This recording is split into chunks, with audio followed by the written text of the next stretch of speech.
Ito, magandang balita muna tayo tungkol sa food security. Parte ito ng original na program ni Pangulong Marcos para ho sa lahat ng Pilipino may pagkain sa hapagkainan. At alam ba ninyo, ako nagulat din ako dito. Isa pala si Ramon Ang, isa sa pinakamalalaki o kasama sa malalaking mga negosyante dito sa ating bansa ang talagang tumugon at until now, walang kulay politika, ginagawa niya yung trabaho niya para matulungan si Pangulong Marcos. Pakinggan natin po ito. Ang ganda nitong kanyang sinabi rito. Administration in ensuring a food secured Philippines. Alam niyo mga kababayan, kaya ko ho itayo itong integrated poultry na dahil sa tawag ng mahal natin Pangulo nung siya ay tumatakbo palang presidente. Ito na po ang kanyang mga plano.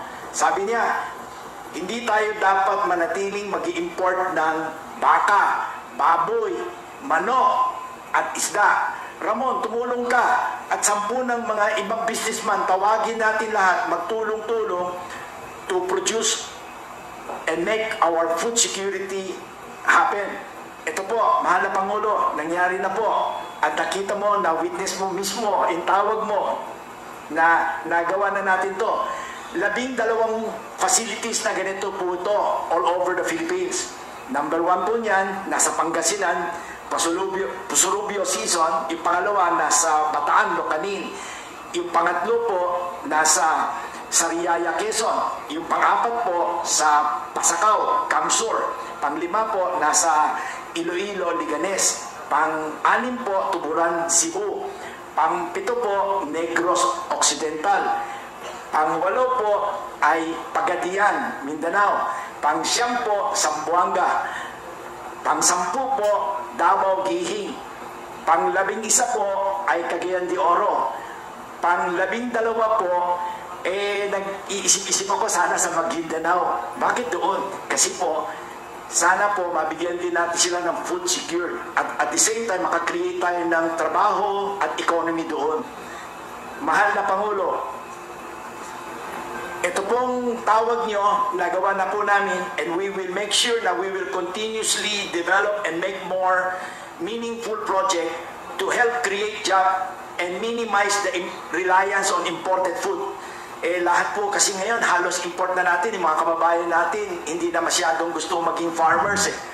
Pero I think with your program of making sure that we give the farmers a support and making sure na local products will be supported, I'm sure more and more people like us will get into agriculture business and produce more.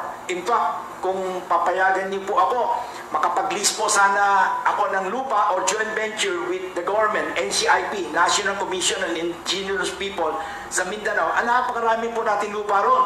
Pwede ho namin taniman yan ng palm oil or bigas, rice, or corn, or anything. Kung susuportan ako ng Department of Agriculture, din panganiban, sigurado mas marami tayong may tatayo. Pero ang utos sa akin ng Presidente, nung siya ay tumatakbo pa lang, Ramon, huwag mo gagawin yan na puro San Miguel. Isipin mo, ipartner mo lagi ang local farmers. Mahal na Pangulo, ito pong lugar na ito, ang kapartner ko po dito, Farmers Cooperative po. Tumayo kayo dito pare, para makita nyo. June Mendoza, Elmo Humawat, ito pong grupong to, 900 families po to. Ito yung kapartner natin dito sa Davao. Kaya hindi ho natin ginagawa to ng tayo lang.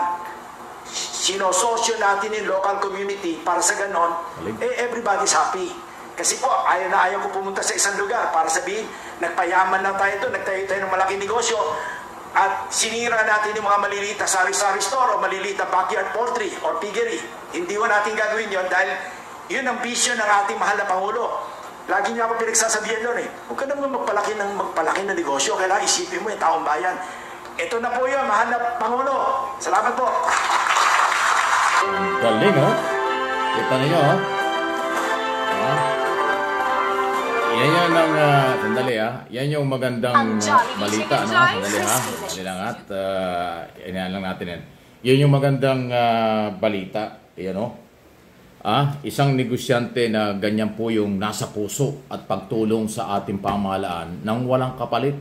Business lang para makatulong at magkaroon ng trabaho ang mga Pilipino at hindi magkulang tayo sa mga pagkain. Kasi yung napakalaking negosyo niyan, 12 nga o 11 na yung naitayo, 12 daw yung tatayo pa. Abay, napakalaking tulong yan sa food security ng ating Pangulo. Sana lahat ng mga negosyante ganyan.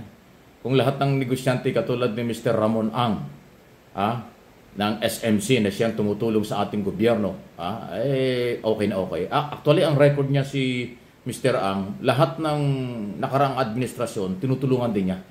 Pero dahil gusto niya itong food security ng ating Pangulo, kaya talagang ginawa niya ang lahat.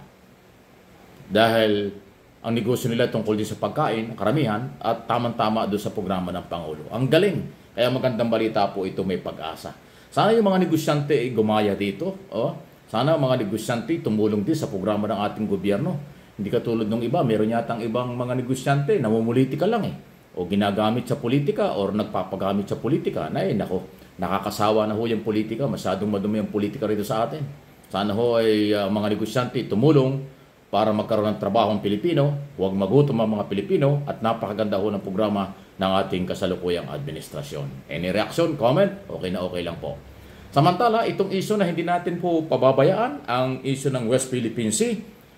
Ngayon po ay iba na ang mga galawan dahil dati tinatago pa dahil ayaw pang sabihin ng militar at ng Department of National Defense sa mga plano, pero dahan-dahan na hong nilalabas Dati puro plano, ayaw nila sabihin, pero tama yan, may control. Ngayon po, pati mga barko ng ating Navy ay pinapadala na doon po sa may parte ng Palawan, malapit sa West Philippine Sea. Bahagi po ng pag-i-establish, may establish ng ating pamahalaan na yung West Philippine Sea Exclusive Economic Zone ng ating bansa, hindi yan pwedeng pagbawalan ng kahit sino, ano man ang gawin.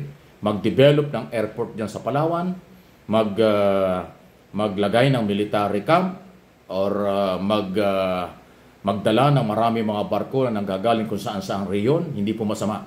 Katunayan po yung isang barkong malaki nga na Davao del Sur ay nandoon na. Okay? At para ho mapalakas ang pagbabantay sa West Philippine Sea at nang hindi po talaga napapahamak ang ating mga mangingisda. By the way, may mga nagtatanong bakit daw nagkakaroon ng problema ang mangingisda, kadami nating barko o mga barko nagbabantay. Hindi po nila mababantayan lahat yan. Malawak ang West Philippine Sea at hindi ho 24 hours mababantay ng Coast Guard. Kaya ngayon, dahan-dahang tumutulong na ang mga barko ng armed forces.